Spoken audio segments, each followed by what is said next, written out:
Et ces trous-là sont des conséquences de la forclusion du nom du père, mais pas n'importe, parce que moi, je pense que ça ne suffit pas de parler des forclusions du nom du père pour dire, voilà, ça y est, c'est bon. Et je pense que la forclusion est toujours partielle. C'est-à-dire qu'il y a quelque chose du père qui ne fonctionne pas, qui n'est pas transmis, et que quelque chose, un aspect mortel, qui est transmis, un aspect mortel, un suicide dans une génération précédente, quelque chose comme ça, ou, bon, je ne vais pas rentrer dans ces détails-là, mais quelque chose qui est transmis, un aspect partiel, qui est forclos, et qui a à voir avec la mort.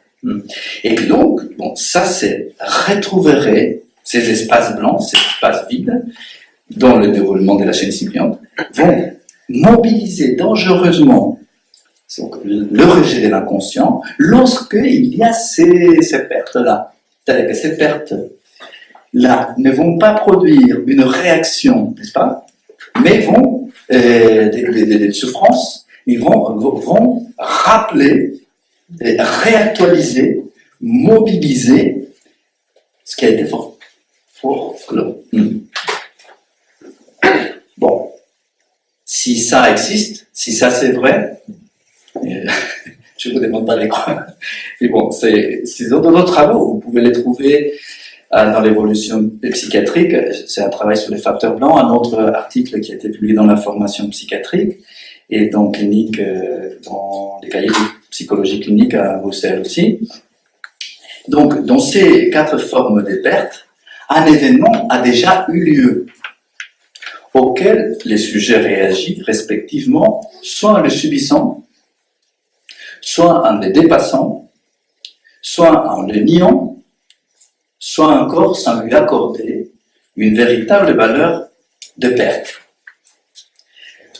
Donc voilà les 4 modalités du vécu de la perte. Mais maintenant, on peut parler d'un travail psychique qui anticipe un événement de perte. Contrairement aux autres, l'événement de perte proprement dit n'est pas encore accompli. Il n'a pas encore eu lieu. Donc les deux gars.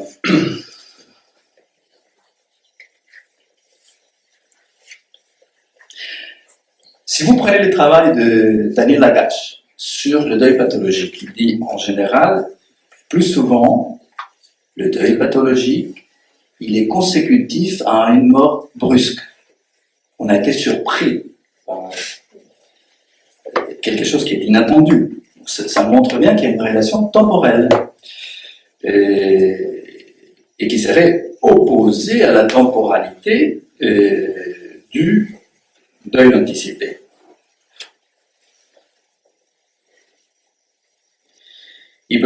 Celui-ci ne peut pas se confondre avec le deuil pathologique. C'est même son antinomie. Car non seulement il n'y a pas de refus de la perte, mais le sujet le prend à bras le corps. Sauf que c'est avant même que cela ne se résolve dans le rêve. Dans le deuil anticipé, le sujet passe rapidement du deuil simple au travail de deuil, même si l'événement de perte n'a pas encore eu lieu. Alors, ça peut ressembler un peu au facteur blanc puisque les sujets ne considèrent pas l'événement de perte comme ayant cette valeur, mais en fait, si on observe mieux, on doit se rendre à l'évidence que le deuil anticipé n'a rien à voir avec les facteurs blancs, c'est une autre modalité complètement différente, dans le sens où dans les deuils anticipés, il y a un véritable travail des deuils sur une réelle valeur affective des pertes qui s'est produite dans un contexte, un véritable contexte de perte, mais un contexte de perte à venir.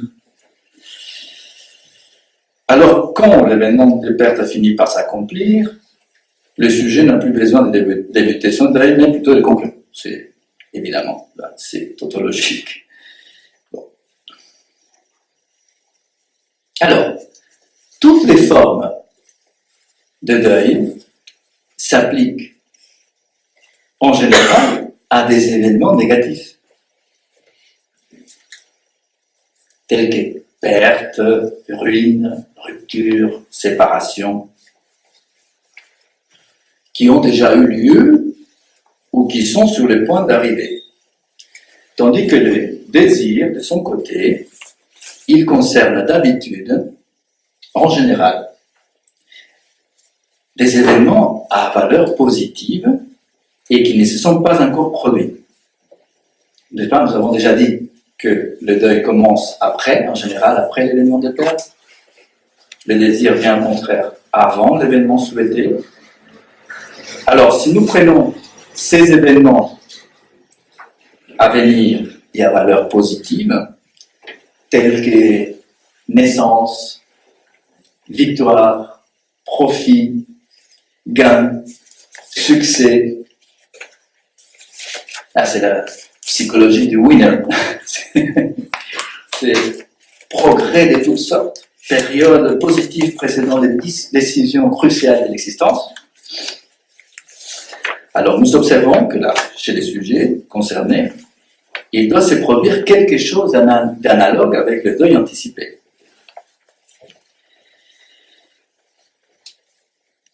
Parce que une rencontre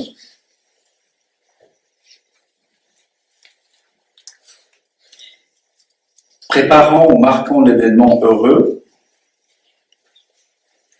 de la même façon que le deuil anticipé, va produire des processus mentaux chez les sujets qui sont, à mon avis, très très forts. Ils vont changer complètement la façon de vivre le sujet. Ils peuvent le faire. Ce qu'on observe dans la conversion religieuse, par exemple. Donc, à mon avis, il y a un rapport fort entre deuil anticipé et rencontre. Ah, il est banal d'observer que des sujets qui sont soumis au travail des deuils fassent des rencontres pour tenter d'échapper à la morosité qui les guette. Ça, si vous prenez par exemple une lettre de Karl Abraham, écrite en 13 mars 1922, et il dit à Freud, Freud n'entend pas, mais il dit oui, j'ai l'impression qu'il y a un grand nombre de personnes présentes peu après, pas forcément peu après, mais bon, il dit peu après une période de deuil, un accroissement libidinal. Celui-ci se manifeste dans un besoin sexuel accru et semble conduire peu après, alors j'aime pas trop quand il dit peu après un décès, parce que c'est pas toujours peu après, mais bon, à la conception d'un enfant. Alors, bien sûr, il ne parle pas de l'enfant de substitution. N'est-ce pas?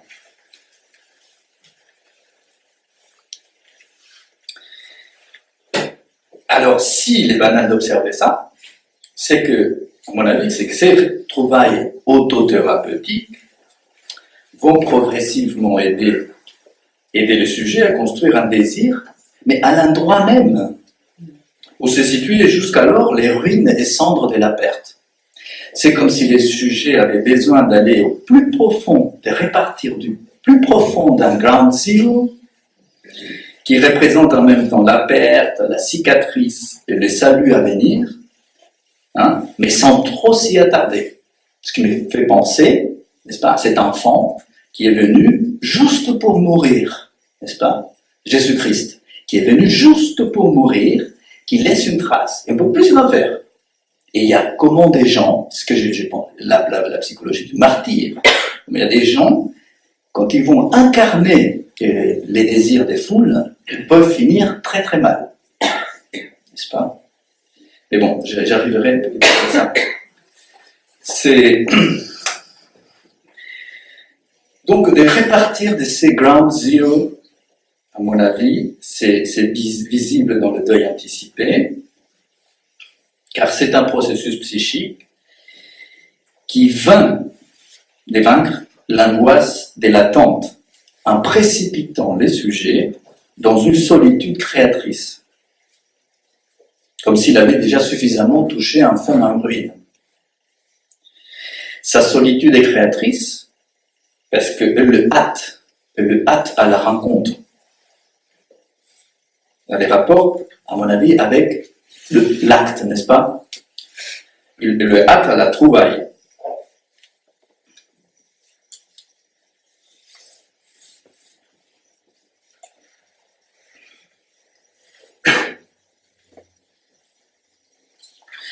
Donc Donc si dans une rencontre, il s'est produit quelque chose qui rappelle les deuils anticipés, c'est parce que dans une véritable rencontre, le deuil peut se résoudre ou trouver une conclusion avant terme, à savoir que la question de l'après-perte trouve une réponse satisfaisante, non pas dans le psychisme, mais étonnamment dans la réalité elle-même.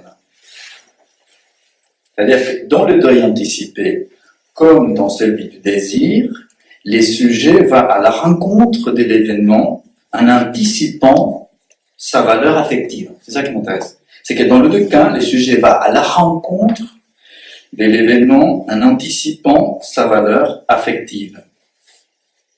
Quelque part, Jésus-Christ, il sait, vous pouvez vous laver les mains, vous pouvez faire ce que vous voulez. De toute façon, vous ne comprenez rien à ça. Vous pouvez me tuer, de toute façon, c'est déjà fait, c'est déjà écrit. On va vers ça. J'anticipe, en tant que Jésus-Christ, moi, je suis on anticipe, j'anticipe, j'y vais, c'est pas grave, c'est comme ça. Alors, l'espérance incarnée par un objet nouveau, ou les désirs incarnés dans une nouvelle rencontre, étant, à mon avis, la conséquence la plus salutaire du processus de deuil, est à situer, à mon avis, comme l'envers du facteur blanc, puisqu'il manque justement ceci, la valeur affective de l'événement subjectif.